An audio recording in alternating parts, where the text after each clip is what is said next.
ترکی کے صوبے یالووا میں داعش جنگجوؤں کے ساتھ جھڑپ کے دوران 7 ترک پولیس اہلکار زخمی ہو گئے۔ غیر ملکی میڈیا کے مطابق پولیس نے یالووا کے قریب ایک گھر پر کارروائی کی جہاں دہشت گردوں کی موجودگی کا شبہ تھا۔ کارروائی کے دوران مشتبہ افراد نے پولیس پر فائرنگ کی جس سے پولیس اہلکار زخمی ہو گئے۔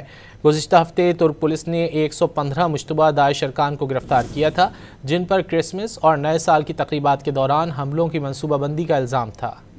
ترکی کے صوبے یالووا میں داعش جنگجوؤں کے ساتھ جھڑپ کے دوران 7 ترک پولیس اہلکار زخمی ہو گئے۔ غیر ملکی میڈیا کے مطابق پولیس نے یالووا کے قریب ایک گھر پر کارروائی کی جہاں دہشت گردوں کی موجودگی کا شبہ تھا۔ کارروائی کے دوران مشتبہ افراد نے پولیس پر فائرنگ کی جس سے پولیس اہلکار زخمی ہو گئے۔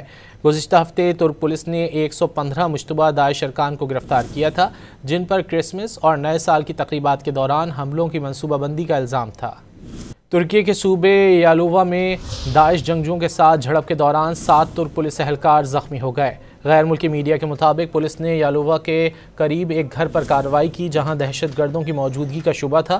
کارروائی کے دوران مشتبہ افراد نے پولیس پر فائرنگ کی جس سے پولیس اہلکار زخمی ہو گئے۔ گزشتہ ہفتے ترک پولیس نے 115 مشتبہ داعش ارکان کو گرفتار کیا تھا جن پر کرسمس اور نئے سال کی تقریبات کے دوران حملوں کی منصوبہ بندی کا الزام تھا۔